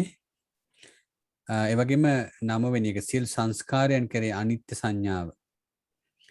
අපි උඩ කිව්වා අනිත්‍ය අනාත්ම කියලා. මේක කියන්නේ අනිත්‍ය කියන එක. බලමු මොකක්ද අනිත්‍ය කියලා කියන්නේ කියලා. සියලු සංස්කාරයන් කෙරේ අනිත්‍ය සංඥාව ආනන්දය. සියලු සංස්කාරයන්හි අනිත්‍ය සංඥාව කවරීද? ආනන්ද මේ ශාසනයේ මහානතෙම සියලු සංස්කාරයන් පෙළයි, ගරහයි, පිළිකුල් කෙරෙයි. ආනන්දයේ මේ සියලු සංස්කාරය අනිත්‍ය සංඥාවයි කියනු ලැබේ. පෙළයි කියන්නේ මොකද? පෙළයි කියන්නේ මල්ලි මේ සිංහල වචනයක් විදිහට ඒ කියන්නේ ඒක අපිට දුක් කරදර දෙනවා කියන එක. පෙළෙනවා suffering it causes suffering. ඔව්. හරි. ඔව් එතකොට ඒ කියන්නේ මේ සියලු සංස්කාරයන් මෙතෙන්දී අත්‍තරම මම මේක අර්ථකථනය කරන්නේ අර චෛතසිකයන් වලින් ඉතින් සියලු දේ අපි ගොඩනගාගන්නේ. එතකොට මල්ලි මෙතන සංස්කාරයන් කියන්නේ චෛතසික වලට නෙමෙයි. දැන් ඒ අර පංචස්කන්ධේ සංඛාරා කියන එකනේ අර ඉතුරු චෛතසික 50. මෙතන සියලු සංස්කාරයන් කියුවහම මේ සියලුම දේවල් ලෝකේ තියෙන කන්ඩිෂනල් සංස්කාරයක් කියන්නේ තවත් හේතුවක් නිසා ඇතිවෙච්ච දේවල්නේ. ඔව්. එතකොට මේකට ඔක්කොම අයිති නිවන හැර. හරි. ඒ කියන්නේ චිත්ත චෛතසික රූප කියන ධර්මතා 169ම අයිති කියන එකයි. හරි. ලෝකේ තියෙන සියලුම දේවල් අර ඉස්සෙල්ලා අපි කිව්වා වගේ විරාග සංඥාවයි මේ අර ලෝකෙහි නොයලන සංඥාවයි දෙකම එකම කිට්ටුවෙන් යනවා වගේ මෙතනත් අර කලින්ම කියපු අනිත්‍ය සංඥාවයි සියලු සංස්කාරයන් කෙරෙහි අනිත්‍ය සංඥාවයි දෙකමත් එකට යනවා. කියන්නේ ඇත්තටම එකම දේ තමයි. ඒ කියන්නේ අනිත්‍ය බව අපි විශේෂයෙන් වඩනවා. අනිත්‍ය සංඥාවේදී අපේ පංච උපාදාන ස්කන්ධයන් වල තියෙන අනිත්‍යතාවයනේ මල්ලි අර ඉස්සෙල්ලම කිව්වේ ඔව් රූප වේදනා ඔව් සංඥා සංකාරවල. එතකොට ඒකමම තමයි ඇත්තටම මේ කියන්නේ. සියලුම සංස්කාරයන් වල තියෙන අනිත්‍ය සංඥාව බලනවා කියන්නේ අර ඒ කන්ඩිෂනල් නේචර් එකත් එක්ක ඔව් ඒ බලනවා කියන්නේ කියන ඔව් ඒක තමයි මතක තියාගන්න ඕනේ නේද ඔව් මේ හේතුපත් sorry මල්ලි හේතු ප්‍රත්‍යයන්ගෙන් ඇති වෙලා මේ හැමදේම නේද කුමාරී කියන්නේ හරි ඔව් හේතුපත්‍යයන්ගෙන් හරියට හරි ඔව් ඇති වෙන හැමදේම අර ඇති වී නැති වී යන මේ ඒ නේචර් ආ, එකනේ අන්න බලන්නේ හරි කියලා කියන්නේ. ඔව් හරි හරි හරියට හරිම අක්කා එතකොට මේ අක්කද මානේ සෝරි ඔයා මගේ අක්කද දන්නේ මං අක්කා තමයි ඔව්. මම ඔක්කොටම අක්කා. මෙතනදී මල්ලි මට චූටි දෙයක් ඇඩ් කරන්න ඕන ඔව් අනිත්‍ය සංඥාවට සහ මේ සබ්බ සංකාරේසු අනිත්‍ය සංඥා කියන එකට. මේ දැන් 9 වෙනි එකයි පළවෙනි එකයි දෙකම එකමනේ ඇත්තටම. ඔව් එතකොට ඔය අනිත්‍ය සංඥාවේදී දැන් අපි බොහොම සාමාන්‍ය දැන් අර විදිහට බලනවා තමයි ඉස්සෙල්ලාම to start with is good රූපය අනිත්‍ය විදිහට වේදනාව අනිත්‍ය විදිහට දැන් එහෙම අපි බලනවනේ. ඔව් එතකොට එතනදී තවත් ඩෙප්ත් එකකට ගියොතින් මේ මට මේක තේරුම් ගිය එකක් මම උත්සාහ කරන්නම් කියාගන්නත් පුළුවන්ද කියන එක. ඔව් දැන් අපි හිතමු රූපය කියලා.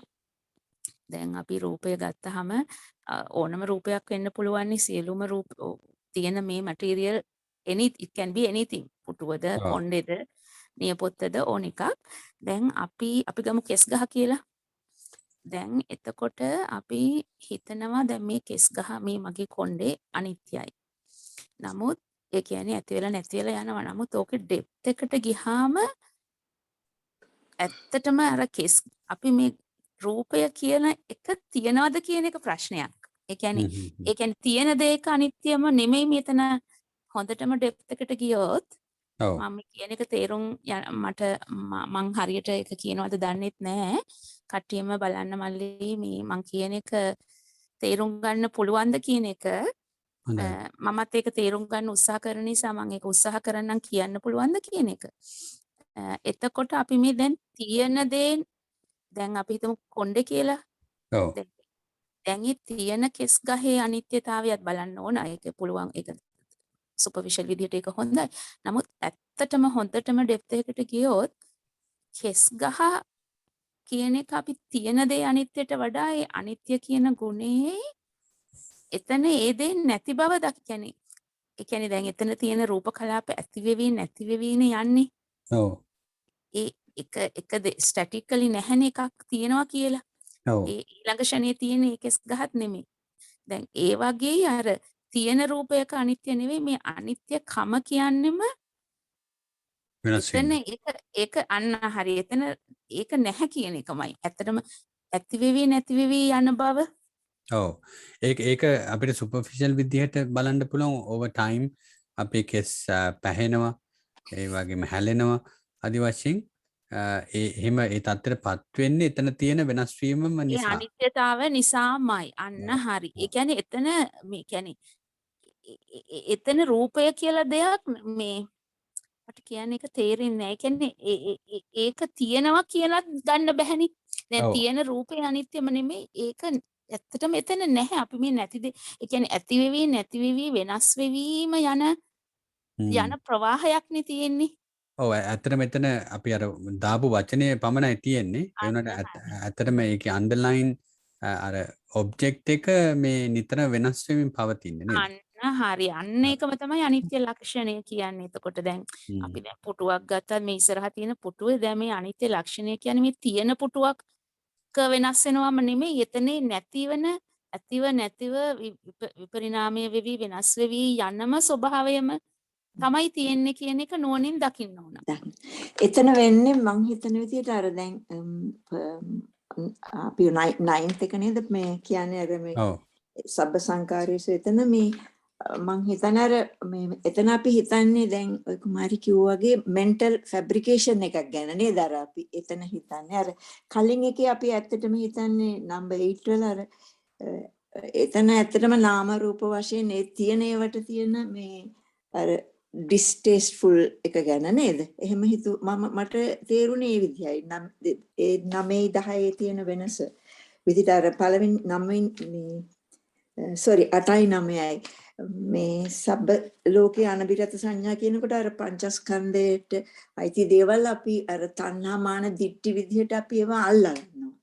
එතකොට අර අනිත් එකට ගියාම සබ්බ සංකාරේසු අනිච්ච සංඥා කියනකොට අර we have a type of to develop a undesirability වගේ of all fabrications වගේ එතන අපි අර දැන් ඔයා කිව්වා වගේ මේ අර පුටුවක් තියෙන බව අර නුවණින් දැකීම නේද? එතන ඒ දෙකේ වෙනස කියලා මටත් හිතුනේ. ඔය කියන එක හරි. ඒ නොයලන සංඥාවනේ ඒක. ඔව්. ඒක හරි. අපි අර අනිත්‍ය පැත්තනේ දැන් මේ කතා කරේ. අනිත්‍ය සංඥාව. ඔව්. අනිත්‍ය සංඥාවේ ඒ නොයලන සංඥාව එක හරි. අර අනිත්‍ය සංඥාවේ අනිත්‍ය බව හරියටම දකින්නේ අර හේතු නිසා. කියන්නේ දැන් එක එක හේතු නිසානේ හැමදේම තියෙන්නේ. රූපය ගත්තත්. ඒ ක්ෂණයකින් ඒ හේතු නිසා වෙනස් වෙවි යන නිසා එතන ඇත්තටම තියෙන දෙයක් නැති බව. ඔව්. නේද? ඒ තියෙන පරමාර්ථ ධර්ම රූප කලාප නම් ඒවා ඒ හේතුස් එක ඇති වෙවි නැති වෙවි කැඩි කැඩි බිඳි බිඳි යන බව අන්න හරි. එන්නේ ඒක මට ඒක කියවුණාද තේරුන්නේ නැහැ මට ඒක තේරුණාද? තේරුණාගේ කියන්නේ මේ අපි නුවණින් දකින්න ඕනේ මේ තියෙන ධර්මතාවල වෙනස් වීම. කියන්නේ ඒක කාලයක් අනුව වෙනස් වෙන හේතුව ඇති වෙන්නේ මෙතන නිතරම වෙනස් වීමක් තියෙන නිසා වගේ ඒ වගේ නේද අකේ? හරි. ඒ අනිත්‍ය ස්වභාවය කියන එක අර බොහොමම ඇත්තටම මේ අනිත්‍ය බව, දුක්ඛ බව, අනාත්ම බව මේ ඔය තුනම දැන් ඔතන තියෙනවනේ මේ සංඥා 10ෙම තියෙනවනේ ඕක. මේ තුනනේ බුද්ධ ධර්මයේ තියෙන මේ පුදුම දැන් අපි අර ඇලෙන්න එපා කියන එකට මම කිව්ව නේද මේ අපි වේදනාවට ගරහන්න ඕනේ, බයින්න ඕනේ, සැරෙන් කතා ගන්න ඕනේ කියලා. අන්න ඒ වගේ තමයි මෙතනදී මේ අනිත්‍ය සංඥාව අපි වඩන්න ඕනේ. අපේ විඥානය වලට අපේ ඇස කන නාසය දිව ශරීරයට මේ සංස්කාර හදන හැම ධර්මයකටම අපි ඒකට ඒක හියුමිලියේට් කරන්න ඕනේ, ඒක පිළිකුල් කරන්න ඕනේ. ඒකේ වේදනාව දකින්න ඕනේ කියන අර්ථෙනේ දෙතනින් කියන්නේ. ඒ අනිත්‍ය බව දකිනකොට ඒක වැඩක් නැති බව දකිනවා. ඒකේ පිළිකුල් කරනවා කියන්නේ අර මේ පටිගයකින් පිළිකුල් කරනවා නෙමෙයි. ඒකේ තියෙන සැබෑ ස්වභාවය දැක්කහම අපිට අර નિසරු බව, අර හරයක් නැති බව, මේ මෙහෙම වෙනස් වෙවි විපරිණාම වෙවි යන දෙයක් නේ. ගොඩාක් හේතු නිසා වෙනස් වෙවි යන දේ අපි මේක අපේ කියලා තියාගන්න හදනවනේ. ආත්ම වශයෙන් ගන්න ඒකනේ. මම මගේ කියලා ගන්නේ අනාත්ම සංඥාවේදීට આવොතින් අපි දැන් කියනවානේ මේ රූපය මගේ නොවේ, මේ ඇහැ මගේ නොවේ කියලා හිතුව. දැන් සුපර්ෆිෂලි එහෙම කියනවා. නමුත් කෙනෙකුට හිතෙන්න පුළුවන් මේ ඇහැ දැන් මගේ ඇඟේනේ තියෙන්නේ, මේක මගේ ඇහැ වෙනවනේ. නමුත් අර අනාත්ම ස්වභාවය බලද්දී ඔය තුන අනිත්‍ය දුක්ඛ අනාත්ම තුනම එකට බද්ධයි. අපි එකක් වෙනම කඩලා බලන්න ගියාට අනිත්‍ය බව වෙනම බැලුවත්, දුක්ඛ බව වෙනම බැලුවත්, අනාත්ම බව බැලුවත් ඒ තුනම එකට යන්නේ. අපි අර තේරුම් ගැනීම පහසුවට කැඩුවට. එතකොට මේ ඇහත් අර ගොඩාක් හේතු නිසානේ ඒක ඇවිල්ලා තියෙන්නේ. ඒ හේතුත් එක්ක ක්ෂණයෙන් වෙනස් වී යන නිසායි මගේ නොවෙන්නේ. මේක මගේ නේද? අර ඒ බව දකින්න එක. දැන් මේකට පර්මනන්ට් නැති නිසානේ මේ ඔක්කොම. සහයි මගේ කියන්නේ මගේ කන්ට්‍රෝල් එකෙන් නෙමෙයිනේ. දැන් ඒකටම ආවේනික වෙච්ච හේතු. දැන් අර අපි ඉගෙන ගත්තු කරුණු පහටම ගියොත් අවිද්‍යාව, කර්මය, අර ආහාර ඒවා නිසා මේ ඒ කියන්නේ දැන් ඇහි එකපාරට එන ඕන ලෙඩක්. දැන් මට දන්නේ අපි තුමු මට අර දැන් හුඟක් අයට එනවා එකපාරට මැකියුලර් ඩිජෙනරේෂන් අරම කියලා එනවනේ. දැන් ඒන් එකක් හිතුවත් දැන් මේ කොහෙන් හරි එක කර්මයක් නිසා හෝ මොකක් හෝ නිසා ඒව ඇවිල්ලානේ. ඒ කියන්නේ ඒකෙන් පෙන්නන් ඒක තමයි අනාත්ම ස්වභාවය. ගොඩාක් වෙන හේතු නිසායි ඇතිවෙවි නැතිවෙවි යන දෙයක් මම මගේ කියලා තියාගන්න හදනවා. ඇත්ත ඇත්ත. දැන් දැන් අපිට අතර මේ 9 වෙනි එකේදී විශේෂයෙන්ම කියන්නේ මේකේ තියෙන මේ දුක දකින්න කියන එක. දුක ෆෝකස් කරන්න පුළුවන් අපිට. ඊට පස්සේ 9 කිව්වේ මල්ලි කොයි එකද? සියලු මේ සියලු සංස්කාරයන් කෙරේ අනිත්‍ය සංඥාව ඔව්. මෙතෙන්දි මේ 3 ආකාරයකට වඩන්න කියනවනේ. පෙළයි, ගරහයි, පිළිකුල් විදිහට. ඔව්. ඔව්. ඒතකොට ඒවැය තියෙන ඔය ලක්ෂණ ටික විශේෂයෙන් දකිනකොට තමයි තවත් ඒකේ අනිත්‍යතාවය තමයි දැනෙන්නේ නේද? ඔව්. ඒ සංස්කාරයන්ගේ ලක්ෂණ නේද ඔය මේ පෙළයි ඒ කියන්නේ ඒකනේ ගරහයි පිළිකුල්. ඒ කියන්නේ අපිට පිළිකුල් කරන්න කියලාද කියන්නේ මට එතන තේරෙන්නේ නැහැ. මට තේරෙන විදිහට අපි ඒක මේ පිළිකුල් කරන්න ඕන, අපි ඒකට ගරහන්න ඕන. දැන් ඔය හිතට බහින හින්දා තමයි යක්කි අර මේ හිත නැති තලයක උපදින්නේ. අර හිත නැති තලයක් තියෙනවනේ මේ සමිඳ මහත්මයා දේශනා කිව්වා ඒ හිතට ගරහන විදිහට භාවනා කරනකොට තමයි අන්තිමේ හිතත් එපා වෙනවලු මිනිස්සුන්ට. එතකොට ඒ හිතට හැබැයි මල්ලි මෙතන හැබැයි ඒක නෙවෙයි මල්ලි. මොකද එතනදිත් එතන යම්කිසි තණ්හාවක් සහිතවනේ ඒ මෙතන කතා කරන්නේ ඇත්තට මේක නෙමෙයි කොහෙත්ම. මොකද ඒ හිතට එතන ගරහමින් අර බ්‍රහ්ම ලෝකවල යන්නේ එතනත් යම්කිසි තණ්හාවක් සහිතවන එක. මං හිතන්නේ එතන මේ බ්‍රහ්ම ලෝකවල උපදින තණ්හාව නෙමෙයි තියෙන්නේ. දැන් මේ ගරහන එක ඕනරට එක්ස්ට්‍රීම් ගියාම ඒකේ කර්මයක් හැටියට එතන උපදිනවා කියලා මම නම් හිතුවේ. වෙන්න පුළුවන්. මෙතන කියන්නේ මල්ලි සයලු සංස්කාරයන් කෙරෙහි අනිත්‍ය සංඥාව ඒ අනිත්‍ය සංඥාව නිසයි අපි ඒකට ඒ මේ ගරහනවා කියන වචනේ අර ඒකේ තියෙන වැඩකට නැති කම නිසා ගරහ. මේ කියන්නේ අනේ මෙහෙම දෙයක් නේද මේ අපි ඒ කියන්නේ ඒක වැඩක් නෑ කියන එක තවත් තහවුරු කිරීමක් හරියට හරි. මේක නිකන් බනිනවා මේක එහෙම නෙමෙයි. ඒක එපා කියනවත් එපා කියලා නිකන් අර මෙතන වැඩක් නෑ කියලා අන්න හරි. නිසරු බව තුච්ඡ බව කියන වචනේ මම දැකලා තියෙනවා තව තැනක. අර කියන්නේ මෙහෙම සංස්කාරයන් නේද අපි මේ දැන් සාමාන්‍ය අපි දේවල් පිළිකුල් කරනවානේ. ඒ කියන්නේ හිරිකිත කරනවානේ. අන්න ඒ වගේ මේ ධර්මතාවත් මේ සංස්කාර ධර්මතාවත් අපි හිරිකිත කරන්න ඕනේ. අපි ඒවටත් ඒවයි වැඩක් නැති ගතිය දකින්න ඕනේ. ඒවයි අපේ දුකටපත් වෙනවා කියලා තේරුම් ගන්න ඕනේ. අන්න හරි. ඒක තමයි මෙතන අදහස් කරන්නේ මලි. නමුත් ඒක හරියට මෙතන වැදගත් නුවණින් දැකීමයි. ඒ කියන්නේ තේරුම් ගන්න ඕනේ අපි මේකත් එපා වීමක්ම නෙමෙයි. අර එපා වීම කියන්නේ අර දැන් පටිගය පැත්ත නෙමෙයි. නිකන් කේන්තියෙන් බයින එක නෙමෙයි. අර නුවණින් ඒක දැකලා ඒක ආදීනව දැකලා එහෙම කරන එක තමයි. හරි. අන්න හරි. මේ 10ම එකට සම්බන්ධ වෙන්නේ ඒකනේ ආදීනවක් දැකලා මේ අනිත්‍ය ස්වභාවය, දුක්ඛ ස්වභාවය, අනාත්ම ස්වභාවය දැකලා මේකේ අනේ වැඩක් නැහැ නේද මේ අර හිස් බව අන්න ඒ බව දකින්න එක තමයි. ඒ පිළිකුල කියන එක අදහස නැත්තම් ඒකත් යනවනේ අකුසල පැත්තට. ඔව් නෑ ඒ විදිහට ද්වේෂිත ඇති කරගන්න නෙමෙයි. ඒක අර ආදීනව දැකලා මේ ඔක්කොම කුසල සිත් වලින් කරන්නේ. ඉතින් අන්න හරි. ඔව්. ඒක පැහැදිලි කරගන්න ඕන. හොඳයි ගොඩාක් පිං. අපි අවසාන සංඥාව තමයි හුස්ම ඉහළ පහළ ගැනීමේ සිහිය. දැන් අතරම මේක මේ ආදීන මේ අපේ ආනාපාන සති භාවනාව සම්බන්ධ කරලා තමයි මේ විස්තර කරන්නේ. ඒක කියන්නේ මේ විදිහයි. ආනන්දේ මේ ශාසනයේ මහානතෙම වනයේකට ගියේ හෝ ගසක් මුලට ගියේ හෝ හිස්කයකට ගියේ හෝ පලක් බැඳගෙන ශරීරය ඍජුව තබාගෙන සිහිය අභිමුඛයටගෙන එතෙමෙහි සිහි ඇතිව ආස්වාස හුස්ම ගැනීම කරයි. සිහි ඇතිව ප්‍රාස්වාස හුස්ම හෙලීම කරයි. දීර්ඝ ආස්වාස කරන්නේ දීර්ඝ ආස්වාස කරමින් තනි.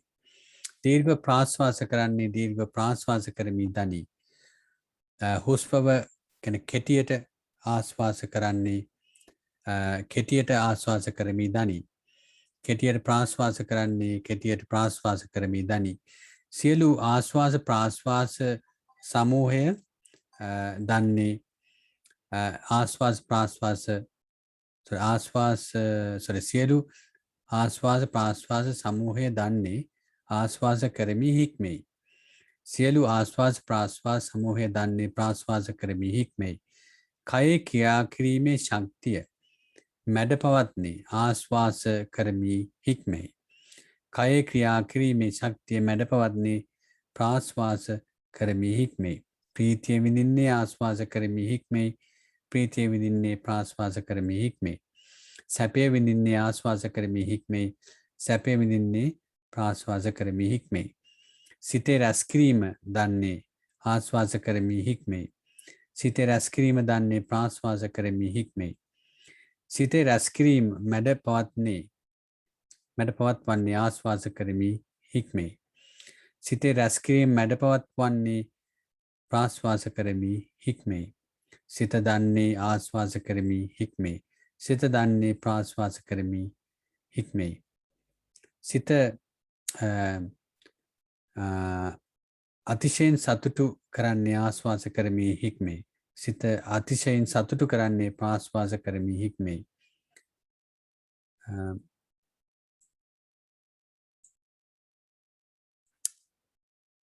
නිරුද්ධිය අනුව දක්නේ ආශ්වාස කරමි හික්මේ. නිරුද්ධිය අනුව දක්නේ ප්‍රාශ්වාස කරමි හික්මේ. දුරු කිරීම අනුව දක්නේ ආශ්වාස කරමි හික්මේ. දුරු කිරීම අනුව දක්නේ ප්‍රාශ්වාස කරමි හික්මේ. ආනන්ද මේ ආනාපාන සතියයි කියනු ලැබේ. අක්කා ඒ ගැන පොඩි විස්තරයක් කරනවද? අපිට ඒක මම හිතන්නේ පැහැදිලි වෙන්න ඇති කියලා හිතනවා. ඔව්. මල්ලි මේ මෙතන තියෙන්නේ මල්ලි අර කාරණා 16 ඔතන තිබුණු සමහර සිංහල වචන නම් ඒ කියලා තියෙන දෙයට ගැලපෙන්නේ නැති ස්වභාවයක් මට පෙනුණා. ඔව්. ඔතන තියෙන කාරණා මල්ලි අපි මතකද ආනාපාන සති සූත්‍රය කරා. ඔව්. ඒක මොකක් ඉස්සර කරා නේද අර ආනාපාන සතිය තුලින් කොහොමද සතිපට්ඨාන හතරම වැඩෙන්නේ කියලා. කායානුපස්සනාවට අයිති 4යි, වේදනානුපස්සනාවට අයිති 4යි, චිත්තානුපස්සනාවට අයිති 4යි, ධම්මානුපස්සනාවට අයිති 4යි කියලා කාරණා 16ක් ඒ ආනාපාන සති සූත්‍රයේ අපි අපේ දවසක් විස්තර කරා. ඒ කාරණා 16 තමයි ඔය මට පේන විදිහට ඔය මෙතන තියෙන්නේ. හැබැයි සිංහල වචන වැරදි ගතිගත් තිබුණා හුඟක් ඒවයේ. ඒ කාරණා 16 තමයි මල්ලි ඔතන තියෙන්නේ. අපි 16 වෙනම දවසක නැවත කරමු. ඔව් මල්ලි ඒක ටිකක් ඔව් ඒක ටිකක් ගැඹුරු වෙන්නේ නැකි. දිගයි මේ ඔව් මම මේ 16 මට මතකයක් තියෙනවා මම ඒක ලියලා ලියලා මම ඒක පෝස්ට් කරා ඒ දවස්වල ඒ කාරණා 16 නිකන් අතකුරින් ලියපු එක පෝස්ට් කරා ඒක තියෙන මටත් මතක නෑ දැන් තියෙනවද කියලා. අක්කට පුළුවන්ද මේ එන වීකෙන්ඩ් එකේ ඒ 16 ගැන අපි සැරඩේ කතා කරන්න? මම උත්සාහ කරන්න මල්ලි මට මතකයි මං ගිය සැරේත් කතා කරද්දි මතකද අපිට ඒකේ අර අන්තිම දෙක අපිටත් එච්චර පැහැදිලි මදි කියලා අර අපි කොකුල් පනේ සුදස්සි හාමුදුරුවන්ගෙන් අහගමු කියලා සුදස්සි හාමුදුරුවෝ ඒකේ පළවෙනි දෙක කරා අර මේ කායානුපස්සනාවට අයිති 4යි වේදනානුපස්සනාවට අයිති 4යි එක දවසක් කරා මතකද මල්ලි? ඔව් මට මතකයක් යෝ අපි ඒක මම ඊට දැන් නෝට් පස්සේ අනිත් දෙක අපිටත් එච්චරම මේ කියන්නේ යන්තම් දල වශයෙන් පුළුවන් ඒ උනාට එච්චරම අපිට තේරෙනවද කියන එක තේරුම් නැති නිසා අපි ඒක එහෙම කරමු කියලා අපි කතා වුණා ඒ දවස්වල. මට දන්න ප්‍රමාණයට පුළුවන් මල්ලි මට ගොඩාක්ම ඉතින් එච්චරම තේරුම නැහැ කියලා හිතනවා. දන්න ප්‍රමාණයට පුළුවන්. දන්න ප්‍රමාණයට අපි ඒක සාකච්ඡා කරමු කියමුනා. මට පුළුවන් නම් එන 6 වෙනිදා එතකොට 6th of November. මාකේ නම දාන්නම්. මේ තවත් සූත්‍රයක් මොකක්ද හොඳක් රෙකමෙන්ඩ් කරන්න පුළුවන්ද? මේ මෙතන දාලා තියෙනව නේද මල්ලි වලාහක සූත්‍රය මාලති කරනවා කියලා හොඳයි. අර මේ කාට හරි කරන්න පුළුවන් නම් හොඳයි මල්ලි මම එදත් කිව්වේ මේ හිංසු කෝපම සූත්‍රය කියලා. මල්ලිට පුළුවන් නම් හරි කාට හරි පුළුවන් නම් හරි ඒක හොඳ සූත්‍රයක්. මොකද ආයි කියන්නේ එක නම? කිංසු කෝපම.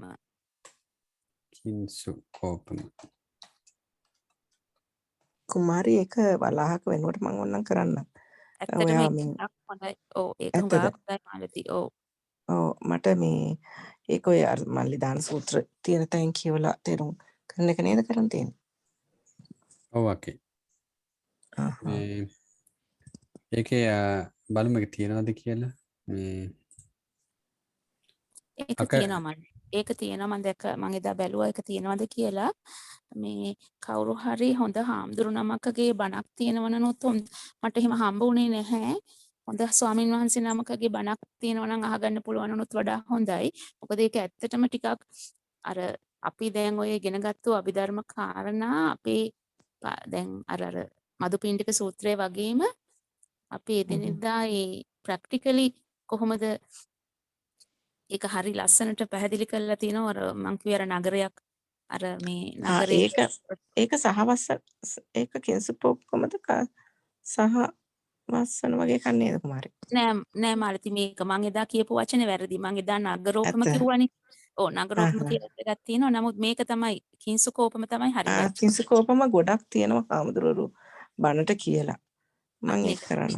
හොඳ නම හොඳ මේක ස්වාමීන් දක්කේ වහන්සේ නමක්. මේ සූත්‍රය නේද කිංසුකෝපම සූත්‍රය.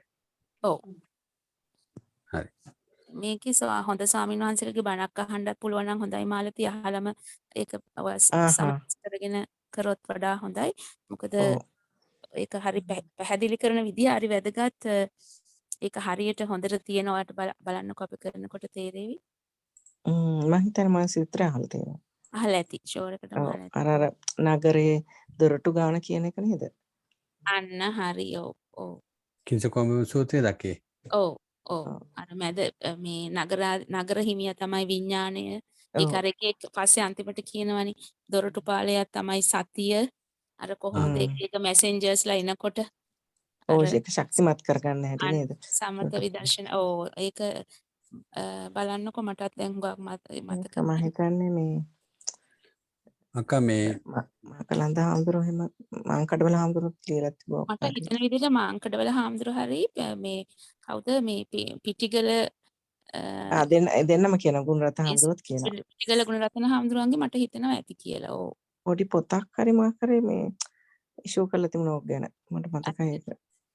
අර පුංචි අම්මා එව්වද කියලා මම බලන්නම් කොහොම හරි කරන්න. 20th නේද? ඔව් මාදයක මේ වහලක සූත්‍රය කවදද එතකොට දේශනා ගන්න පුළුවන්. ඒක මට මල්ලි ටිකක් දෙකටම නම් කරන්න එකට අමාරු වෙයි. 13 වෙනිදා ඊළඟ සැරේ.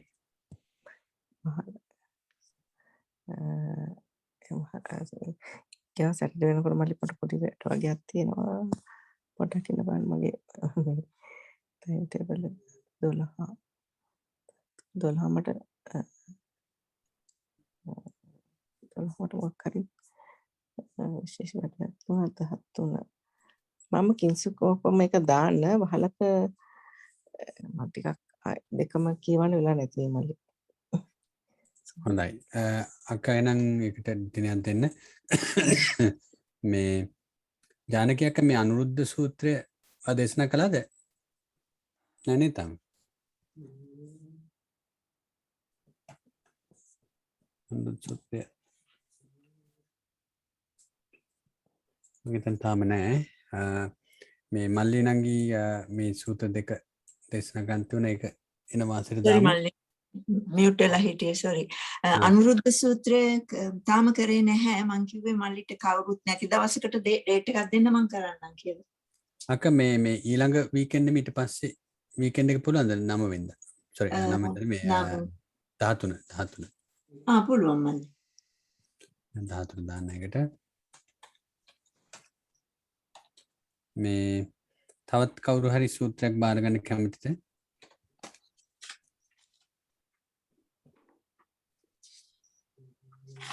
පුෂ්පක නන්‍යක දිස්නක තෙරුවන් සරණයි මම මේ කිව්වේ පචලා සූත්‍රය 27 වෙනිදාට ඔව් බොම්පින් දිස්නක කැමතිද බාර ගන්න දවසක්?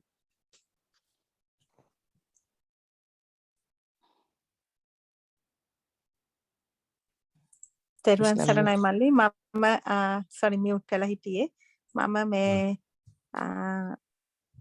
මම පොඩ්ඩක් බලලා කියන්නද මල්ලි? හොඳයි. අකට පහසු දවසක් කියන්නකෝ. හොඳයි.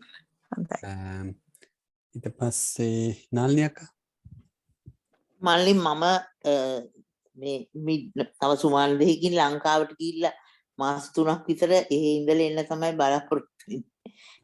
එතකොට ටිකක් අමාරුයි. එහෙමයි. හොඳයි අක්කාව මෙහෙනම් බලමු. එහෙමනම් සියලු දෙනාට තෙරුවන් සරණයි. අපි අද දේශනාව එතනින් අවසන් කරමු. ආම්දුරන්ගේ දේශනාවත් පටන් ගන්න මම හිතන්නේ. එහෙනම් අපි කෙටියෙන් අවසන් කරමු. සියලු දෙනාට තෙරුවන් සරණයි. සුබ දවසක් වේවා.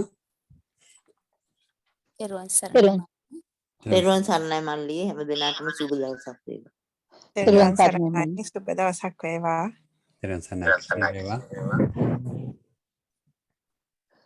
තෙරුවන් සරණයි හැම තෙරුවන් දිනකටම සරණයි.